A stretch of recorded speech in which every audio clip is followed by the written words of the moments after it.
বাঁকুড়া ডিস্ট্রিক্টের একটা ছেলে ফোন করেছে, হুজুর আমি সকালবেলায় বাজারে আছি। কি হয়েছে? বাজারে কি হয়েছে? বললে আমি বিপদে পড়ে গেছি, মাছ কিনছি, কিন্তু আমরা মাছ কিনলে মাছগুলো মরা থাকে না জ্যান্ত? কথা বলে না? ইলিশ মাছ মরা থাকে না জ্যান্ত থাকে? মরা।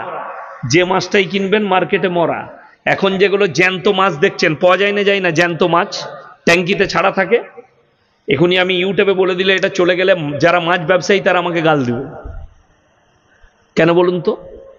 পুরো ভেড়িতে চাষ হচ্ছে, যে মাছটা ন্যাচারালি পুকুরের মাছ সেটাই উপকার আছে, বাকি যেগুলো জ্যান্ত মার্কেটে বিক্রি হচ্ছে একটাও ভালো নয়, সব ক্ষতিকারক। ইউরিয়া দিয়ে পোল্ট্রি মুরগি, জানেন পোল্ট্রি মুরগি আর ওই মাছ দুটোই সমান। চলুন আমি যেটা বলতে চাইছি, সেই ছেলে ফোন করেছে, বলছে আমাকে একজন প্রশ্ন করেছে, তোমাদের তো কোরআনে আছে মরা গরুর মাংস খাওয়া যাবে? মরা প্রাণীর কথা বলে না? খাওয়া যাবে না। মরা গরুর মাংস খাওয়া যাবে না। মরা ছাগলের, মরা মুরগি, মরা হাঁস, মরা ভেড়া, মরা উট খাওয়া নিষেধ। তাহলে মরা মাছটা খাচ্ছ কি করে? কথাটা বুঝতে পেরেছেন না পারেননি? প্রশ্নটা কঠিন না সহজ? কঠিন প্রশ্ন। আমি তাকে বললাম রেকর্ডিং করো, না হলে মালটা কাছে থাকলে সাউন্ড বাড়িয়ে শোনাও। কোরআনের দলিল দিচ্ছি, ইন্নামা হাররামা আলাইকুমুল মাইতাতা ওয়াদ-দামা ওয়া লাহমাল খিনজির ওয়া মা উহিল্লা বিহি লিগাইরিল্লাহ। প্রবাহিত রক্ত, মরা জন্তুর মাংস এবং যে প্রাণীর শরীরে প্রবাহিত রক্ত আছে, যে প্রাণীর শরীরে প্রবাহিত রক্ত আছে সেই প্রাণী মারা গেলে তোমাদের জন্য কি? হারাম। মাছের শরীরে প্রবাহিত রক্ত নেই। রাসূল বললেন মাছ মারা গেলেও খাওয়া যাবে, যেহেতু মাছের শরীরে প্রবাহিত রক্ত নেই। বাকি যতগুলো আমরা খাই, হাঁস, মুরগি, গরু, ছাগল, তাদের শরীরে প্রবাহিত রক্ত আছে। জোরে বলুন সুবহানাল্লাহ। যার কারণে মাছ মরা খাওয়া জায়েজ আছে, যার শরীরে প্রবাহিত রক্ত নেই। প্রবাহিত রক্ত মরা জন্তুর মাংস, শুয়োরের মাংস, আল্লাহ ব্যতীত অপরের নামে উৎসর্গকৃত জিনিস তোমাদের জন্য হারাম করা হলো। এই উৎসর্গ শব্দ অনেকজন বুঝে না, অনেক মুসলমান বুঝে না। উৎসর্গ মানে আল্লাহ ব্যতীত অপরের নাম লিয়া। আপনি নিয়ত করেছেন আমার ছেলে মাধ্যমিকে ফার্স্ট হলে আমি এই দেওয়ানপুর মাদ্রাসায় একটা ছাগল দেব আল্লাহর রাস্তায়, জায়েজ আছে। আমার ছেলের বিয়ে লাগলে আমি মাদ্রাসায় আল্লাহর রাস্তায় একটা গরু জবাই করে খাওয়াবো, জায়েজ আছে। কিন্তু যদি বলেন আমার ছেলে মাধ্যমিকে ফার্স্ট হলে আমি ঢেলা বাবার নামে একটা গরু দেব, কানা বাবার নামে একটা গরু দেব, কানা পীরের নামে একটা গরু দেব, উটি হারাম। কথাটা বুঝতে পারেননি? 1000 বার বিসমিল্লাহ বলে যদি জবাহ করা হয়, আর যদি উদ্দেশ্য হয় পীরের নামে, ঢিপির নামে, গাছের নামে, আল্লাহ ব্যতীত অপরের নামে, জায়েজ হতে পারে না, হালাল নয়। 1000 বার বিসমিল্লাহ বলে জবাই করলেও বৈধ হবে না। একজন যুক্তি দিয়েছে, ঝাড়খণ্ডের একটা মুফতি, ইয়াসিন জানে না, মাজারে যে মুরগিগুলো পড়ে, ছাগলগুলো আসে, ওইগুলো বিসমিল্লাহ বলেই জবাই করা হয় আল্লাহর নাম নিয়ে। আপনাদের বাড়িতে কুটুম আসে না? আসে না? মেহমান আসে। আজকে আমাদিকে মাদ্রাসাওয়ালারা ছাগল খাইয়েছে মেহমান দিকে। তো কুটুম এলে মুরগিটা কোথায় জবাই করেন? কবরস্থানে না বাড়িতে? এ হারামখোর বলছে কবরস্থানে জবাই করতে হবে। কথাটা বুঝতে পারেননি? শব্দটা একই। বলছে মাজারে জবাই করি কিন্তু আল্লাহর নামে জবাই করি। যদি আল্লাহর নামে জবাই হয় আর উদ্দেশ্য যদি আল্লাহর নামে হয়, তাহলে বীরভূম ডিস্ট্রিক্টের পাথরচাবড়িতে বিকেল বেলায় মাথাটা, ভুঁড়িটা, পাগুলো, এগুলো সব ডাকে বিক্রি হয়। খাবার লেগে হলে তো সব খেয়ে নিত। কথাটা বুঝতে পারেননি? খাবার লেগে হলে সবই খেয়ে নিত, কিন্তু এগুলো বিক্রি করে কেন? উদ্দেশ্য যদি আল্লাহ ব্যতীত কারুর নামে হয়, ওই জন্যই তো পুজোর প্রসাদ কি হারাম। সেদিনে আমি বীরভূম ডিস্ট্রিক্টে জলসা করছিলাম, এরকম লোক বসে আছে। আমি বললাম, বাবা পুজোর প্রসাদ কেন খেতে নেই? একজন চাচা বললে, বাবা গোবর আর মুতের ছিটা দেয় বলে। আমি বললাম, ওপরের মালগুলো যদি ফেলি দিই তাহলে তলারটা চলবে। কথা বুঝতে পারেননি? আমার প্রশ্ন, যদি ওটা ফ্যাক্ট হয় তাহলে যেগুলোই গোবর মুদ লেখেছে ওপরের গুলো ফেলি দিলাম, তলার গুলোই লাগে নাই, ওগুলো চলবে। সে চুপচাপ আছে। আমি যদিও জানি না, নাও দিতে পারে গোবর মুতের ছিটা, এটা হতে মিথ্যা গল্প হতে পারে, সেই ধর্ম সম্পর্কে জানি না, কিন্তু উদ্দেশ্য খালি আল্লাহ ব্যতীত ঠাকুরের নামে বলে হারাম। বোম্বে থেকে আমার এক বন্ধু ফোন করেছিল, দেওয়ালির মিষ্টি আমাদের পার্টিরা দিয়েছে পার্টি বাড়ি থেকে। আমি বললাম ডাস্টবিনে ফেলে দাও। দেওয়ালি উদ্দেশ্য করে মিষ্টি জায়েজ নাই। কেন? একটা পুজোকে উপলক্ষে করে দেয়া হচ্ছে। হ্যাঁ, যদি আপনাকে যে কোনো টাইমে কোনো অমুসলিম ভাই বলে, ভাই আমার পয়সায় মিষ্টি খাও, আপনাকে আগে দেখতে হবে তার ব্যবসার উৎসটা যদি হালাল হয় আপনি খেতে পারেন। কেন? উদ্দেশ্য কিছুই নাই, বন্ধু হিসাবে খাওয়াচ্ছে, আপনি খেতে পারেন। কিন্তু যদি উদ্দেশ্য কোনো পুজো হয়, আল্লাহর কসম খেয়ে বলছি হারাম। আপনার ঈমান ধ্বংস হবে। আল্লাহ ছাড়া কোনো কিচ্ছুর নামে যদি উদ্দেশ্য করা হয় তাহলে জায়েজ নাই। এখন মুসলমানদের ঈমান ধ্বংসের পথে কেন জানেন? দুটো আয়াতের উপরে কোরআনের, দুটো আয়াতকে যদি মুসলমান বিশ্বাস করে আর আমল করে দেয়, তা মুসলমানের ঈমান, মুসলমানের জীবনে শিরক করবে না, মুসলমানের জীবনে বেঈমান হবে না। হে আমার যুবক, হে আমার ভাইয়েরা, শাহরুখ খানের বয়স কত? 59 বছর। আচ্ছা, 59 বছরের লোক যুবক লাগবে না বুড়ো? বুড়ো। সালমান খানের বয়স 58 বছর, সে যুবক না বুড়ো? বুড়ো। বড় কষ্ট লাগে, কিন্তু তারা যখন ফিল্ম তৈরি করে তাদেরকে মেকআপ করা হয়, মনে হয় 24 বছরের যুবক। ঠিক বললাম না ভুল বললাম? একটা নায়িকার উতাই। হে যুবক, যদি তোমার মনে হয় পরীক্ষা করব, কোন মেকআপ ম্যানকে নিয়ে এসে তোমার বাড়ির ভেতরে তোমার স্ত্রীকে মেকআপ করে দেখো, ওই নায়িকাদের থেকেও সুন্দর লাগবে তোমার কাছে তোমার বিবিকে। কিন্তু তুমি আসক্ত হয়ে পড়েছে এই মোবাইলের উপরে। হাজার হাজার স্টুডেন্ট, হাজার হাজার যুবক যুবতী এই মোবাইলের দ্বারা পর্ন ভিডিও দেখে বিবাহের আগে তাদের যৌবনকে শেষ করে দিচ্ছে। তুমি জানো তোমার যৌবনটা কত বড় মূল্যবান জিনিস? হে যুবক, শরীরের মধ্যে আল্লাহ তাআলা যুবক আর যুবতীকে সব থেকে দামি জিনিস যেটা দিয়েছে সেটার নাম হচ্ছে যৌবন ক্ষমতা। তোমার একটা হাত যদি না থাকে কোনো যায় আসে না, কিন্তু তোমার যদি বিবাহের পরে যৌবন ক্ষমতা হারিয়ে যায়, তোমার স্ত্রীকে জিনায় লিপ্ত হতে হবে। তোমার হুঁশ আছে? তুমি হস্তমৈথুন করে তোমার জীবনকে পণ্য করে দিচ্ছ, তোমার যৌবনকে ধ্বংস করে দিচ্ছ। তুমি বিবাহের আগে জিনায় লিপ্ত হয়ে তোমার যৌবনকে ধ্বংস করে দিচ্ছ। আর করাচ্ছে কারা? বেঈমান আর কাফেররা। তারা আপনার পেছনে লেগেছে, পশ্চিমী দুনিয়া। যারা ভাবছেন আপনাদের কাছে আছে কি এই মাদ্রাসা, এই কোরআন, এই হাদিস, এই মৌলবি, আল্লাহর কসম খেয়ে বলে যাচ্ছি, আমেরিকার কাছে টেকনোলজি আছে, পশ্চিমী দুনিয়ার কাছে টেকনোলজি আছে, তাদের কাছে আপনার সায়েন্স আছে, তাদের কাছে নাসা আছে, তাদের কাছে প্রযুক্তি আছে। আল্লাহর কসম খেয়ে বলছি, আমাদের কাছে যে দৌলতটা আছে সেটা হচ্ছে ঈমানের দৌলত। যদি দেখতে হয় তা দেখো। লন্ডনের একটা মেয়ে, সে বললে আমি 100টার বেশি পুরুষের সঙ্গে মিলামিশা করেছি, প্রেম করেছি, একটাও পুরুষ ভালো হয়নি, ওই জন্য আমি রেগে আমার ঘরের কুকুরটাকে বিয়ে করেছি। আপনারা হাসছেন, এটা সত্য ঘটনা, ইউটিউব খুলে দেখে নেন। মানুষ এত হিংস্র হয়, জাপানের একটা ছেলে কয়েক মিলিয়ন ডলার খরচ করে নিজে কুকুর হয়েছে, কুকুর জেন্টার পরিবর্তন করে কুকুর। আল্লাহ আপনাকে ইমানের দৌলত দিয়েছে, আপনি শুকর আদায় করে বলুন আলহামদুলিল্লাহ। শুকর আদায় করুন যে আল্লাহ তুমি আমাকে মুসলমান করেছো, আল্লাহ তুমি আমাকে ঈমানওয়ালা করেছো, আল্লাহ তুমি রাসূলের উম্মত করেছো।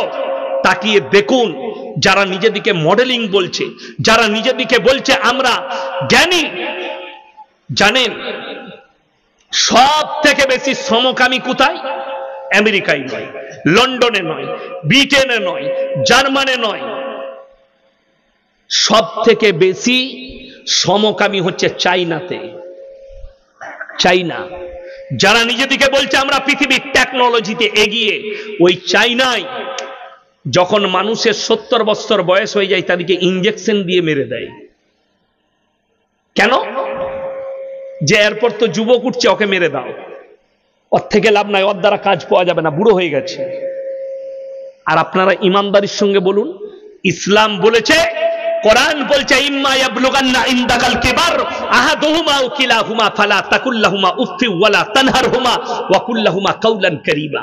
তোমাদের মা বাবা যখন বৃদ্ধকালে বৃদ্ধাক্যে পৌঁছাবে, তোমরা এমন করে খিদমত করো যেমন তোমাদের শিশুতে লালিত পালিত করেছে। আমরা বাম্মাকে ভালোবাসি না বাসি না? এই ভারতবর্ষে যতগুলো বৃদ্ধ বৃদ্ধাশ্রম আছে সব অমুসলিম ভাইদের, মুসলমানদের একটাও নাই। জোরে বলুন সুবহানাল্লাহ। একটাও মুসলমানদের নেই। তার কারণ, তার বরকত হচ্ছে এই টুপির বরকত, এই দাড়ির বরকত, এই কোরআনের বরকত, এই মসজিদ মাদ্রাসার বরকতে, রাসূলের বরকতে একটাও মুসলমানদের বৃদ্ধ বৃদ্ধাশ্রম নেই। কেন? রাসূল সাল্লাল্লাহু আলাইহি সাল্লাম শিক্ষা দিয়েছেন, আল্লাহ নিজে বলেছেন তোমরা মা বাপ বৃদ্ধকালে গেলে সেবা করবে। চাইনাওয়ালারা ইঞ্জেকশন দিয়ে মেরে দেয়। আর আমাদের দেশের কিছু লোক আছে যারা আইপিএস বলুন, মাস্টার বলুন, ডাক্তার বলুন, আপনার ডিএম বলুন, আইপিএস বলুন, নিজের মাকে প্রফেসর, ইঞ্জিনিয়ার, এরা বৃদ্ধ বৃদ্ধাশ্রমে মা বাবাকে রেখে এসছে। কলকাতায় গেলেই দেখতে পাবেন, সেখানে কোনো চাষিবাসীর মা নেই, কোন মাঠে খাটার মা নেই। শিক্ষিত লোকরা নিজেদের মা দিকে রেখে এসছে। বড় কষ্ট লাগে। তাদের মধ্যে মানুষের বয়স হলে ঠিকানা হচ্ছে বৃদ্ধ বৃদ্ধাশ্রম। আর আমরা আমাদের মা বাপের বয়স হলে ইজ্জত আরো বেশি করি, ঠিক কিনা কথা বলে? আমরা আমাদের মা বাবার ইজ্জত আরো বেশি করি। আর তারা কি করে? মা বাবাকে দূরে সরিয়ে দেয়। এই চাইনা পৃথিবীতে প্রমোট করেছে কিসের? সমকামীর। পুরুষে পুরুষে বিয়ে, নারীতে নারীতে বিয়ে। জেন্ডার পরিবর্তনের যে একটা বড় ধারাবাহিকতা, এটা চালু করেছে লন্ডন। আজকে মুসলমান নিজের জেন্ডার পরিবর্তন করছে অনেকজন। জেন্ডার মানে বাংলাদেশে হয়েছে শরীফ থেকে শরীফা। আপনারা শুনেননি? শরীফ থেকে শরীফা। সে বলছে আমি অনুভব করছি আমি মেয়ে, অথচ সে পুরুষ। সে বলছে আমি অনুভব করছি আমি মেয়ে ছেলে। আমাদের ভারতে একজন আর্টিস্ট আছে, যদি আমি তার নাম লুব না, সে জেন্ডার পরিবর্তন করেছে। মেয়ে ছিল ছেলে হয়েছে, এরকম আছে। ছেলে ছিল মেয়ে হয়েছে। কি করে? অপারেশন করে। বুখারী শরীফের হাদিস, কান খুলে শুনে যান হে আমার যুবকরা, যারা হাতে বালা পড়ো, যারা কান ফুটো করে বালি পড়েছে ফিল্মের আর্টিস্টদের মতো, যারা হাতে চেন পড়ে, যারা মেয়েদের মতো চুল রাখতে চায়, যারা নিজেদিকে নারীদের মতো করতে চায়, কিয়ামতের দিন আল্লাহ এদিকে দাঁড় করিয়ে বলবে তোমরা আজকে নিজেকে পরিবর্তন করে দেখাও। তারা বলবে আমরা অক্ষম। আল্লাহ তাদের দিকে তাকিয়েও দেখবেন না, তাদের রাস্তা হবে জাহান্নাম। যে মহিলারা নিজেদিকে পুরুষের মতো সাজাবে, জিন্সের প্যান্ট, গেঞ্জি, ববিকার চুল, ছেলেদের মতো সাজতে চাইবে, শরীর ঢাকবে না, ওই সমস্ত মহিলাদিকে আল্লাহ বলবে তোমরা নিজেদের শরীরকে আজকে পরিবর্তন করে দেখাও। আল্লাহ তাকাবেন না, তাদের রাস্তা হবে জাহান্নাম। ওই জন্য মাথায় রাখবেন, আল্লাহ যে যৌবন দান করেছে, আল্লাহ যে আকৃতি দান করেছে, আপনি সিজদায় পড়ে কাঁদবেন। সকলে জোরে বলুন ইনশাআল্লাহ। আল্লাহ তুমি আমাকে এত সুন্দর আকৃতি দিয়েছো, পুরুষ করেছো। আল্লাহ তুমি আমাকে মরদ করেছো, আমাকে যৌবন দিয়েছো, সৌন্দর্যতা দিয়েছো। কাঁদুন আল্লাহর কাছে, সেটার উপরে ঘৃণা করবেন না। যারা নিজেদের শরীরের উপরে যত্ন নেয় না, যারা নিজের শকর আদায় করে না যে আল্লাহ তুমি এত সুন্দর আকৃতি দিয়েছো, শুনে রেখে দেন, কান খুলে শুনে যান, বেঈমান কাফেররা শরীরে অনেক জুনা টাট্টু করে। এই জলসায় বহু জায়গায় মেলা বসছে, বসে না? বসে না? আপনাদের এখানে আশা করি বসে নাই? অনেক বড় মেলা বসেছে। যাই হোক, মেলা হারাম, বিসমিল্লাহ। মেলাতে দেখবেন ওই দোকানিকে বসতে দিবেন না, বিশেষ করে বলছি যদিও দোকান বসে, টাট্টু করে ছাপ মেরে, দেখেছেন না দেখেননি? স্টাম্প মেরে, এটা হারাম। যারা শরীরে টাট্টু করে, শরীরে ছাপ লাগায়, এই ছাপ লাগানো টাট্টু করা ইসলামী শরীয়তে হারাম। তাদের নামাজ তো হবেই না, হবেই না, ফরজ গোসলও হবে না।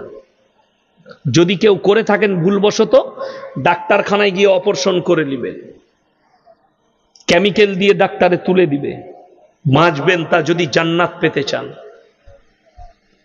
আমরা এইটার জন্যই তো পেছিয়ে। আপনি বেঈমান কাফেরের আখলাক নিতে পেরেছেন, পশ্চিমী দুনিয়া তাদের আখলাক নিতে পেরেছেন, আপনাদের চোখের সামনে এতগুলো আলেম বসে আছে, এদের আখলাক নিতে পারলেন না? এই জলসাই যেখানেই যাই, নামার পরে গাদা যুবক ছুটে চলে আসে। কাল কি অনেকগুলো ছেলে ঘেরে ধরেছে, স্যার একটা ফটো লি, স্যার একটা ফটো লিচ্ছে আমার, সেলফি লিচ্ছে আমার, আর চুল কেটেছে শুয়োরের মাথার মতো।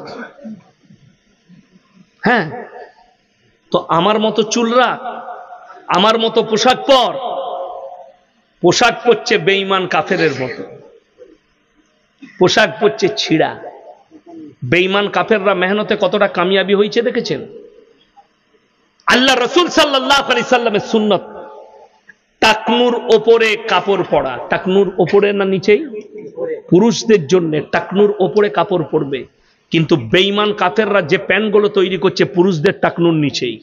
ঠিক বললাম না ভুল বললাম? টাকনুর নিচেই। আর মহিলাদের জন্য হচ্ছে টাকনুর নিচে কাপড় পরা, কিন্তু বেঈমান কাফেররা কাপড় তৈরি করেছে, মেয়েরা এইখানে কাপড় পরছে। এখন যে সালোয়ার গুলো বার করেছে এইখানে। ঠিক বললাম না ভুল বললাম? রাস্তায় লক্ষ্য করুন। আর কিছু মেয়ে আছে পায়েতে দেখছি নায়িকাদের মতো কার বেঁধেছে, কার, কালো কার। ছেলেদিকে আকর্ষণ করার জন্যে যে মেয়েরা এই কারগুলো বাঁধে, ওইটাই ওর জন্য জাহান্নামে যাওয়ার জন্য যথেষ্ট। ওই পোশাকটাই যাদের পা এতটা বেরিয়ে থাকবে, মহিলাদের টাকনুর ওপরে কাপড় পরবে, ওই পা দেখে যতগুলো পুরুষের মনে জিনা জাগবে, সমস্ত পাপের ভাগদার ওই মহিলা হবে। ওই জন্য কোরআন বলছে ওয়াদরিব খুমুরিহিন্না আলা জুনুবিহিন, হে নারী তুমি পর্দা নির্ধারিত করো, তোমরা কোনোদিন ধর্ষিতা হবে না, তোমরা কোনোদিন লাঞ্ছিত হবে না। এটা কোরআন, ইসলাম বলছে। আল্লাহ তাআলা এত সুন্দর আদর্শ দিয়েছে পৃথিবীতে।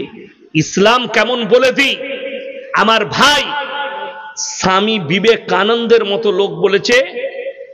আপনারা জানেন, আপনার এলাকায় অমুসলিম ভাই থাকলে আপনি খালি তাদেরকে জিজ্ঞেস করবেন যে দাদা আপনাদের সমাজে কি এরকম কোন প্রথা ছিল যে মানুষ মারা গেলে চিতাতে জ্যান্ত অবস্থায় তার স্ত্রীকে পোড়ানো হতো? সেটার নাম সতীদাহ প্রথা। কি প্রথা বললাম? সতীদাহ প্রথা। কে বন্ধ করলেন? রাজা রামমোহন রায়। আর যেদিন থেকে রাসূল সাল্লাল্লাহু আলাইহি সাল্লাম এসেছেন, যেদিন থেকে ইসলাম প্রতিষ্ঠিত হয়েছে, রাসূল আকরাম সাল্লাল্লাহু আলাইহি সাল্লাম তিনি আদর্শ দিয়েছেন।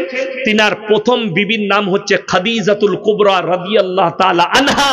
তিনি ছিলেন 40 বছরের একজন বিধবা মহিলা। জোরে বলুন সুবহানাল্লাহ। 11টা বিবাহ করেছেন, 10টা বিধবাকে।